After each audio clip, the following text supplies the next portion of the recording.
laawol kisal ko laawol peewal e ɓantal. alhamdulillahi rabbil alamin alhamdulillahi alladhi farada ala al-ibadi ada'i al-amana wa harrama alayhim al-makra wal-ghiyana القائل في محكم تنزيله إن الله يأمركم أن تؤدوا الأمانات إلى أهلها وأشهد أن لا إله إلا الله وحده لا شريك له وأشهد أن محمدا عبده ورسوله صلى الله عليه وعلى آله وأصحابه وعلى من اهتدى بهديه إلى يوم الدين. عباد الله، اتقوا الله تعالى وامتثلوا أوامره، واعلموا أن الأمانة خلق من أخلاق الأنبياء والمرسلين وفضيلة من فضائل المؤمنين عظم الله أمرها وأعلى قدرها. يقول الله عز وجل: إنا عرضنا الأمانة على السماوات والأرض والجبال فأبين أن يحملنها وأشفقن منها وحملها الإنسان إنه كان ظلوما جهولا. والأمانة المطلوبة هي أن تعف الإنسان عما ليس له بحق، وتتضمن تأدية ما يجب عليه من حق لغيره سواء لله أو لخلقه. وتشمل الأمانة اهتمام الإنسان بحفظ ما استؤمن عليه من ودائع وأموال وأسرار. فالأمانة إذن تكاليف وحقوق التي أمر الله برعايتها وصيانتها مما هو متعلق بالدين أو النفوس أو العقول أو الأموال أو الأعراض. فمن قام بأمانته فقد ربح، ومن فرط فيها فقد غاب وغسل. يجزي الله سبحانه وتعالى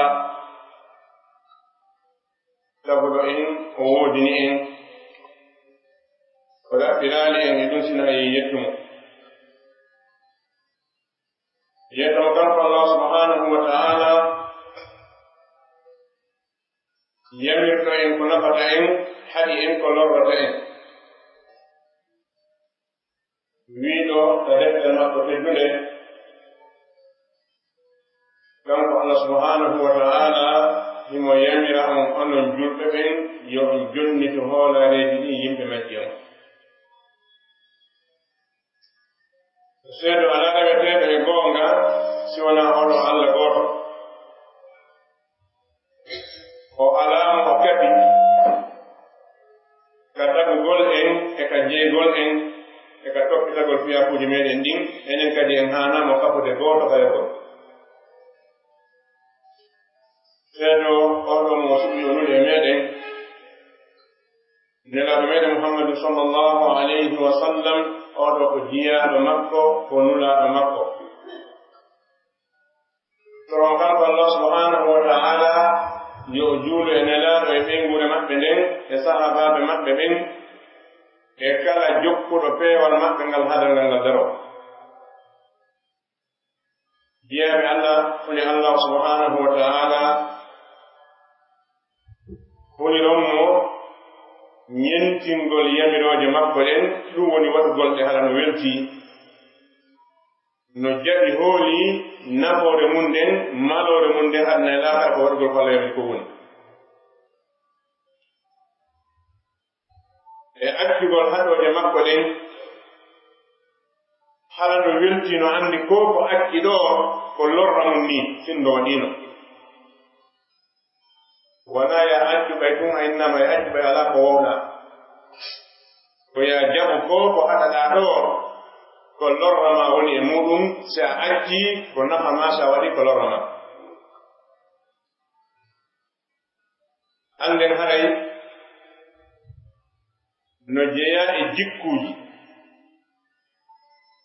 ɗi tawata ko jikkuuji ɓurɗi moƴƴude ɗin balko ɗum ɗo woni nene jikkuuji ɗin fuu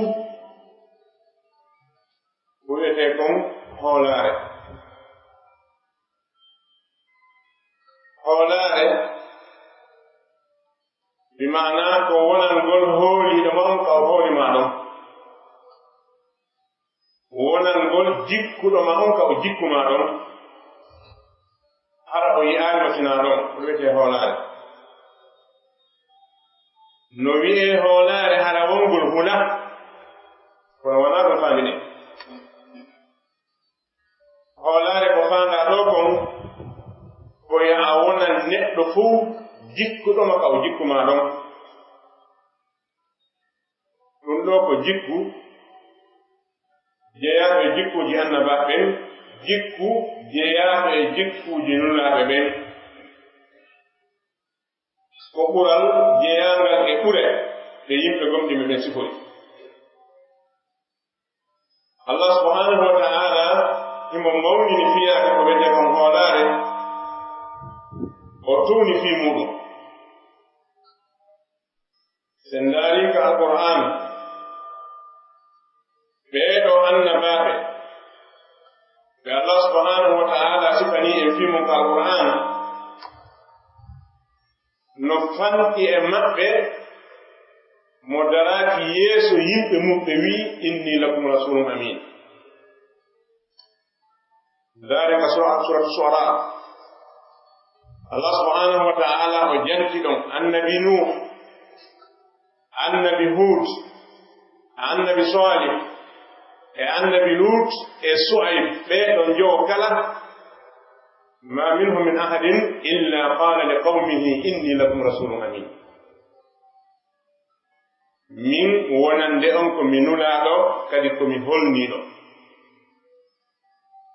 Ballo jeya e ko Allah subhanahu wa ta'ala mantiri malaikaaji ɓurɗo ɓattaɗe Allah Jibril alayhi salam.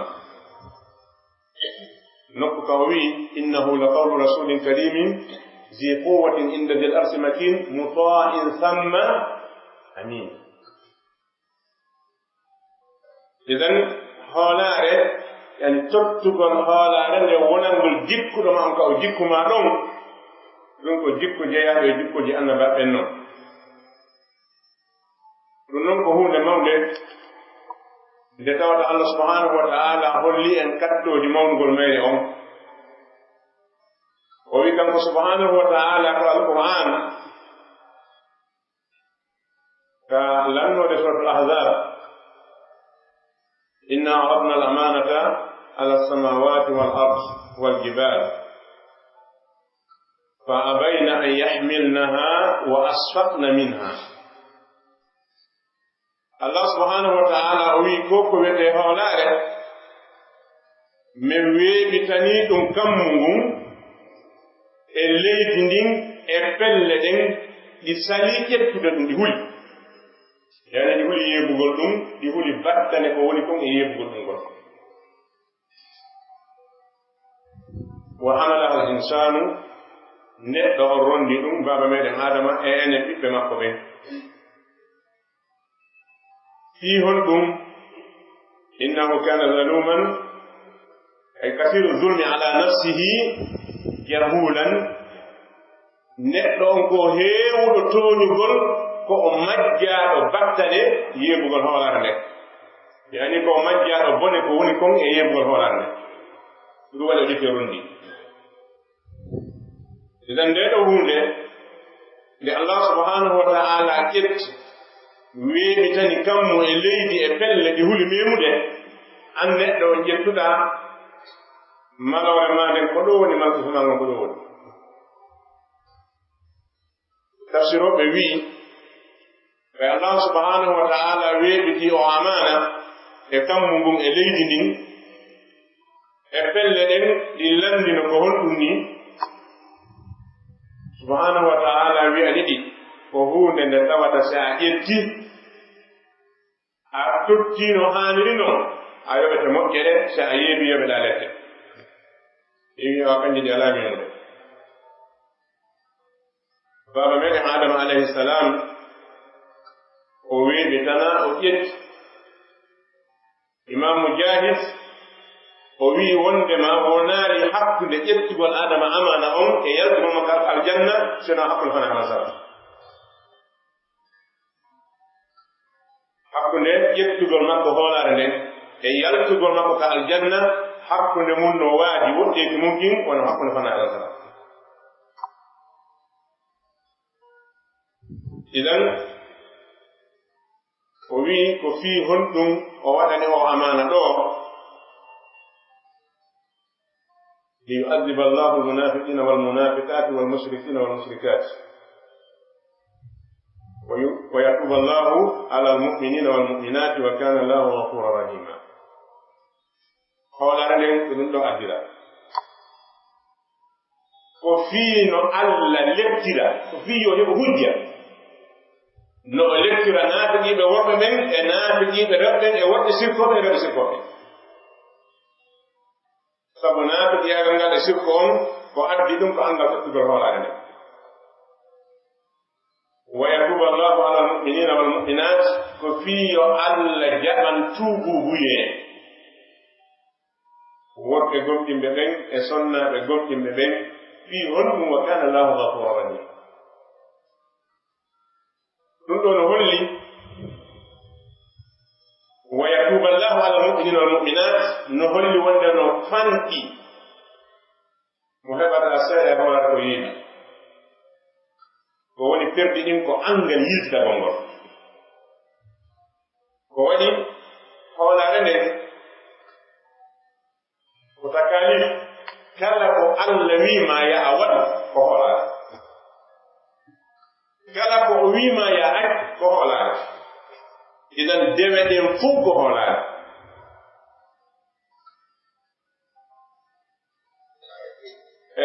al amanatul matluba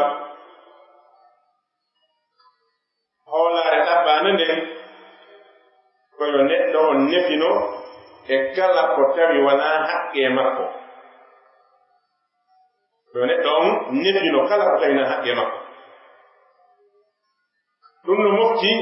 jonnitugol konko waɗɗi e hoore neɗɗo on woni konko jonnitete ko Allah jonnitete woni ko neɗɗo goɗɗo jonnitete tottugol ma julde ɗen ko jonnitugol hoolaare ittugol ma zakka ko jonnitugol hoolaare hoorugol ma suumaye ko jonnitugol hoolaare hajjogol ma ka suudu Allah ko jonnitugol hoolaare waɗugol naafiilooji jokkuɗi ɗee ɗo dewe ɗin ko jonnitugol hoolaare kala ko a waɗaade e ɗum ɗo hara a yeɓi hoolaare idan haray oɗo amana ko takalif ko hukuk ko pawale yani ko hulde fawaande e hoore ma e haqqeeji wonɗi e hoore maɗa e kalifuuji wonɗi e junngo maɗa ɗi tawata saria on no fawi e ɗemin ma yaha jonniti jom muɗum en woni noon ko jonnitete kon ko Allah jonnitete woni ko goɗɗo jonnitete koye a jonniti ibadallah فمن الأمانة العامة التي يجب تقوى الله تعالى فيها الوظائف الحكومية بشتى أنواعها والمسؤوليات بمختلف صورها فعن أبي ذر رضي الله عنه قال قلت يا رسول الله ألا تستعملني قال فضرب بيده على منكبي ثم قال يا أبا ذر إنك ضعيف وإنها أمانة وإنها يوم القيامة خزي وندامة إلا من أخذها بحقها وأدى الذي عليه فيها هاي نجيا هولا ردن حلف نقول قل كسنغ غوانما كلا قصتم كن جنة أعتم فأمان si a waɗi ko no haaniri non amali sa waɗini no faaligaɗa non sina Allah yaafima hara a firɗi ko waɗi hara a yeeɓi holaade ko wona noon kañum kadi kala hoolaare kala mas'uliya responsabilité mo jonnaɗa on janti o falɗi sa wi awa mi ƴetti sa waɗaari ko haani e muɗum kom hara a yeeɓi holaare nde oɗo sahabaɗo nabi sallllahu alayhi wa sallam wiyeten Aba Dar ñande goo o jooɗino o ndaari tawi nelaaɗo ne sendita sagataaɓe nawra oɗoɗa nawra oɗoɗa nawra oɗa to kala ko himo ɗon nelaaɗo jonnaade mo hay hunde haa o landiti o yi'ani nelaaɗo min on halfintaala golle hay hunde nelaaɗo ɓanti sooke o mum gon wallini ka hoore balawal makko ɓe wi Aba Dar an ko a loɓɗo ɗum ɗo ko hoolaare ni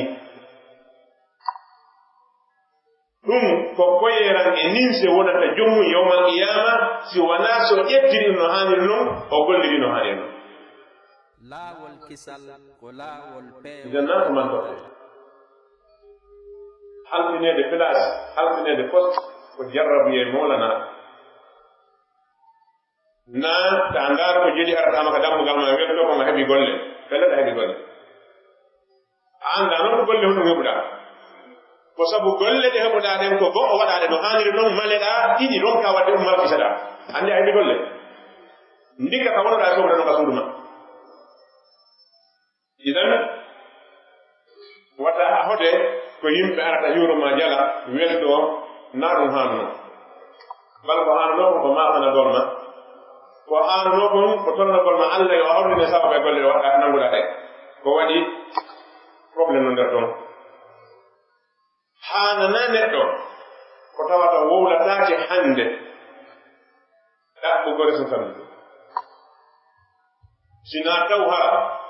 a ndaaro tawɗaa so a immanaaki huunde nden goɗɗo goo mo wonaama immani kadi nde yeeɓoto immora fiyota yeewo masalan hino mihraa boom kala no faala yaade yeeso noon haananaa goɗɗo foɗanagol mum ko waɗi julde maa nde maraa balaaji ɓuri julde wonto ɓaawo ɓura e yiyaade haa hannde ka wiya julde imamu ɓe julde wonto ɓaawo ka bal ko wonan maa ɗon ko si a ƴettii ngii donngii ɗo ngii yeebike heɓi probléme noogayo cappanɗe no ɓaawo ma a dari a waɗi faade o miijo julde maɓɓe ne selli luɗɗi ko maa ko ɓaykamɓe hakamɓe bonni kono ɗaman probléme ida wonaa ko himmante allahumma sina tawa ndaara tawa o wonaaɗo e jonneede ɗum ɗo si o jonnaama yeegoto julde yimɓe ɓen bone par ce que no gasa o hesata hinnugol salligaaki no gasa o hesata hinnugol wongaage o molde nonga no gasa o amata hay hunde o amata sirkuɗa garoyso yimɓe ɓe si woni ko waɗa ɗum daranagol fiyota ɗum ɗo waɗu hara ko fiiɗo ngarona naafiyaa e inde hara ndikka ɗum kono si wonaa ɗum naa ko haani idan haray nelaɗo sallllahu alayhi wa sallam ɓe ɓanginani en ɗum ɗo fiye en watta yiɗa Aba Dar wonaa fiya holnaaki kono neɗɗo no wona neɗɗo holniiɗo tawa tiiɗigo so jonnama ɗe waata wadde sabu no ere makko nde sabu mankugol compétence makko e golle ɗen imma ko hakkille ɗen lo'i maa ko doole ɓanndu makko ndun lo'i maa ko ganndal makko fii hunde nden lo'i ɓe ɓanginal ɗum Abu Dar wi ɓe indi innaka la daif an ko alowɗo ɗum ɗo ko mas'uliya ni so a ƴettii ɗum tawi amaranaa ɗum doole bi maana so tawi ko ganndal gollirta e mara ganndal muɗum maa ko doole ɓanndu gollirta e mara ɗen doole ɓanndu maa ko doole haqqille gollirta e maranaa ɗum heɓe probléme idan haray no haani neɗɗo julɗo on anndugol wondema so jonnama mas'uliya o janndi o falɗi haray o heɓii golle siɗe moƴƴi o malii siɗe bonni o malkisaama ɓe maaki kamɓe nelaɗo sallllahu alayhi wa sallam ma min abdin yastar'ihi llahu ra'iya yamutu yawma yamutu wa huwa ghasun fi ra'iyatihi illa harrama allahu alayhi aljanna ala neɗɗo hayɗe gooto mo Allah reeninta ndeenatiiri o maaya ñannde nde o maayi tawani mo jampi e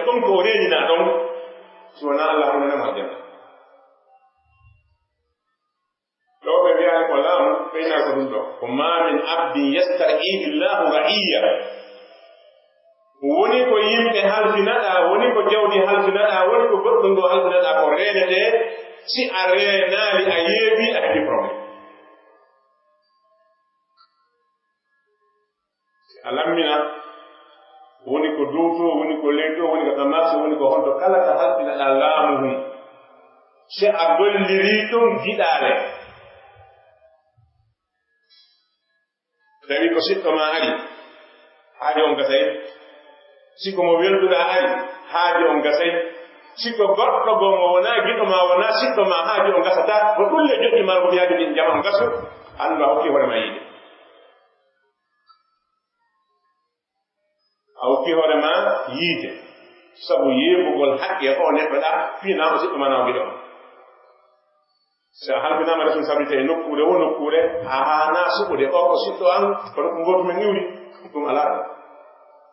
ko ɗenngal gootal men woɓlata ɗum alaa ɗon o meɗen welduno men yangudi ɗum alaa ɗon neɗɗo mo fuɗɗuɗa yiida hannde hara ko hannde fuɗɗamo yiide e mo wonduɗa duuɓi sappo ma nogay yo taw kamɓe ɗiɗo ma ala haddin tawa ka jundugol ɓe haqqe maɓɓe kala aranɗo haqqe mum on yo taw hene to haqqe makko ɗum ɗo woni ko neɗɗo on haani wadde fii yo heɓu malore so wonaa ɗum koko Allah subhanahu wa taala wi ɗo kon amana on neɗɗo on ronnike mo résultat on ko yiɗi ko imma toɓda hoolaare nden heɓa malore ma yeeba hoolaare nden heɓa malfiso idan hare goto kala no haani dartude hoore muɗum ka golle muɗum siko a yeeyanowo goɗɗo ko a halfinaɗo golle si a janfike ton ko ɓuri e fanɗude ɗamani probléme so anndi jodduke mbaɗa ko yonta haaju ma o ma intérêt ko waɗana ko yonta haajuji ma ɗin walli yalta wata jaɓu janfuɗa fiya a won toon si a jonnama ya a soodoɗa ya goɗɗo si a anndi si a heɓaade goɗɗum a soodantama yeeduma yoɓaɗanten sodanema kono walla yahu sooda ɓucca ɗum suuduɗa o bokkumako kon adda wiya ko ni woni bal awata wadde facture fenaane soodina 1000 francs facture 1200 tan a jottaki mum a yeɓi hoolare par ce que o jondirnoma fasimo hoolima idan e golleji ɗin fuu an gollanteɗo on kadi ɓe jogii amana ko waɗi neɗɗo mo hoolaakima jaɓata gollande heewi wi'ooɓe ar gollen so senden intérêt wonɗo gollen en calcule si intérêt yalti sende gollowo golla e duuɓi sappo intérêt yaltata fi hon ɗum gollanteɗo aja saɗi yalta ñande fof himo mari yaltooji ɗin ɗi windataake oɗa noon ko intérêt sabbi a bonni hoolaade idan hare waddane hila moƴƴa ko muskila mo tawata no ɓuri hulɓinaade ko jama o rondi kon hannde huunde nde tawata so nde regilaade hara e hunde regilaade ɗiɗo jikkuuji si ɗi boniri bani adama hara e bornaama idan ƴoyreeji gono ton ko lorra jomum nana sabu ƴoƴigol janko ko ƴoƴigol ɓoɓɓitira baraaji mum ɗinno kala ko wiɓila janfiɗa goɗɗo anndu a jofiɗi a hokki baraaji mare kun janti kum fandi si a janfike bani adama ɗimmo maɗa ko baraaji ma julde nden e korka kan e zakka on e hakki o wonɗamo julde yawmal qiyama ko ɗon kubbode o hekka tawno ko woni golle ma anndi ko ko juulata e ko ko hoorata ɗuna koye tama a jinnaɗo sikkaɓa mokko baala yawmal qiyama tawa ko kunteteɗi jonne yimɓe ha heddorani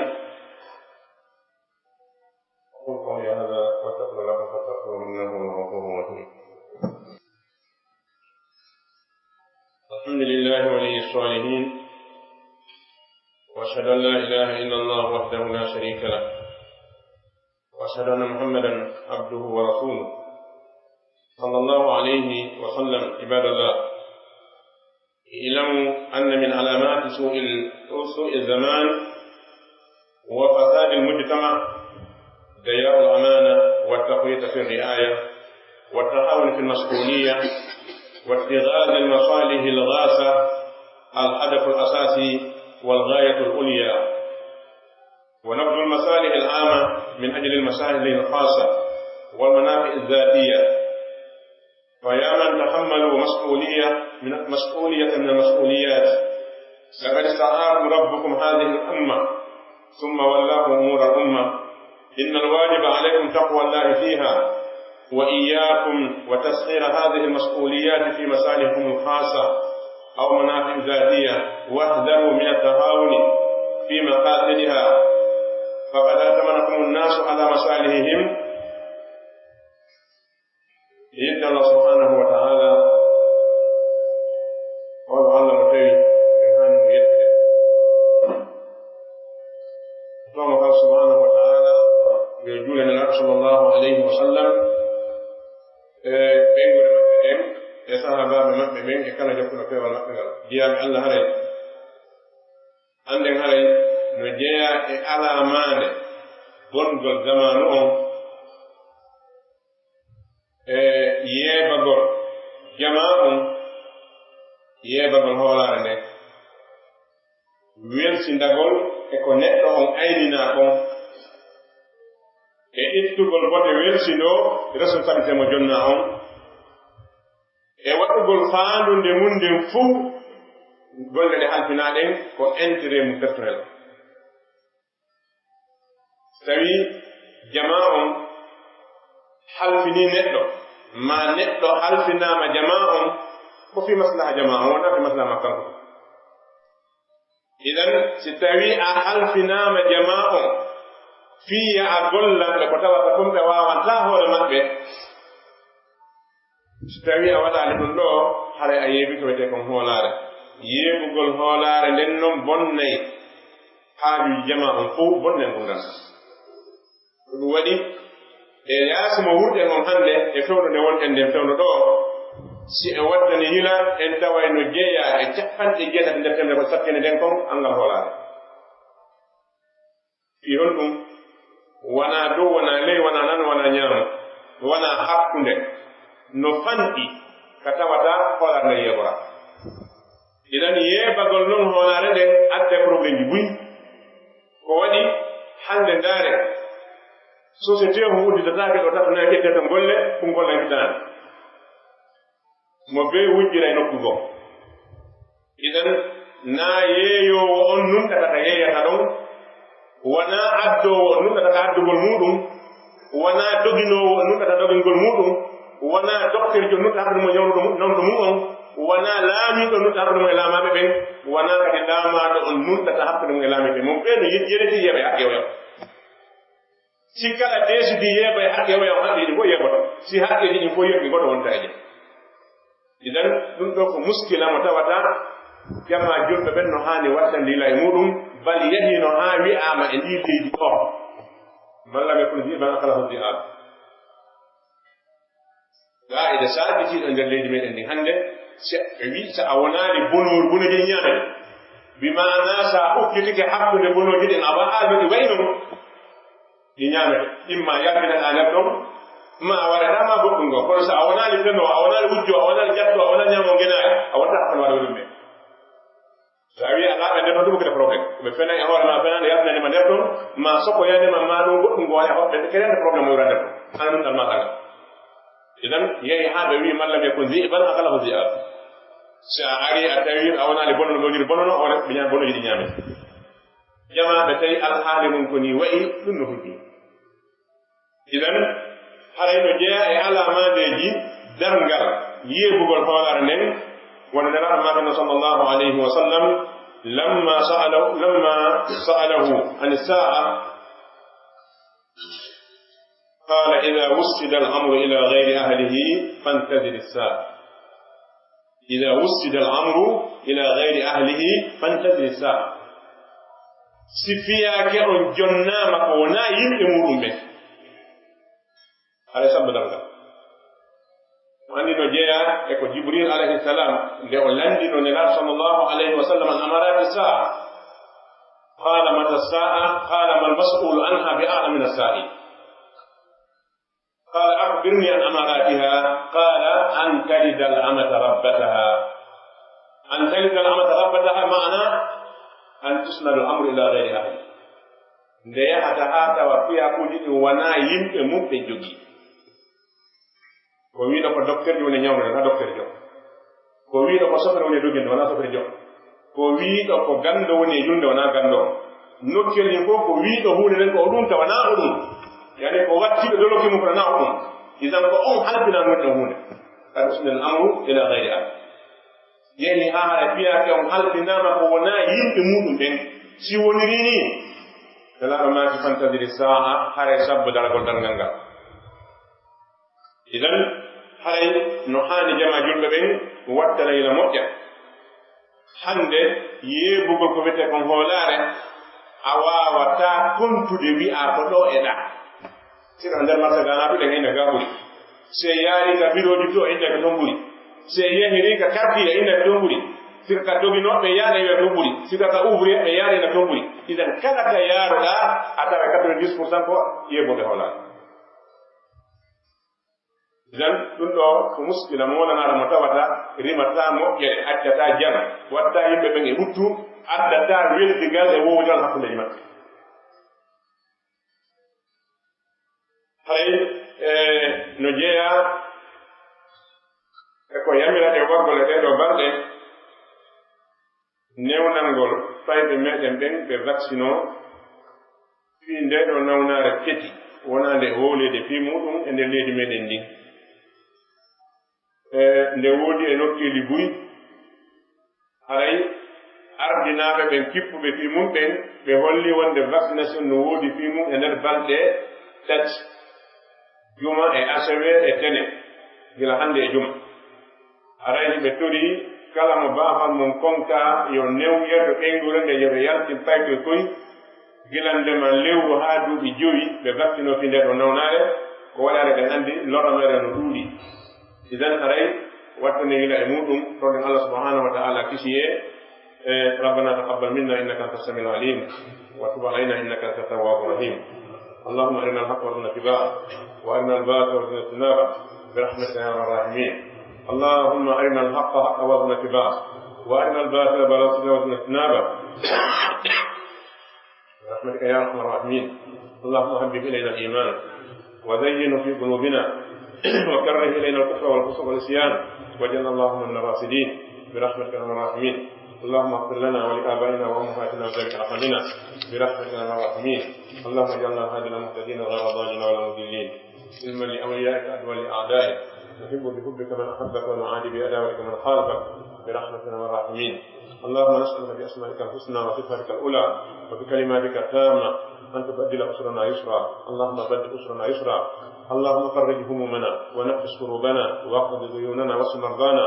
وآت مبتلانا وارحم موتانا برحمتك يا الراحمين سبحان ربك رب العزة عما يصفون وسلام على المرسلين والحمد لله رب العالمين. الله أكبر الله أكبر أشهد أن لا إله إلا الله وأشهد أن محمدا رسول الله. حي على الصلاة حي على الفلاح قد قامت الصلاة قد قامت الصلاة الله أكبر الله أكبر. laawol kisal ko laawol peewal e ɓantal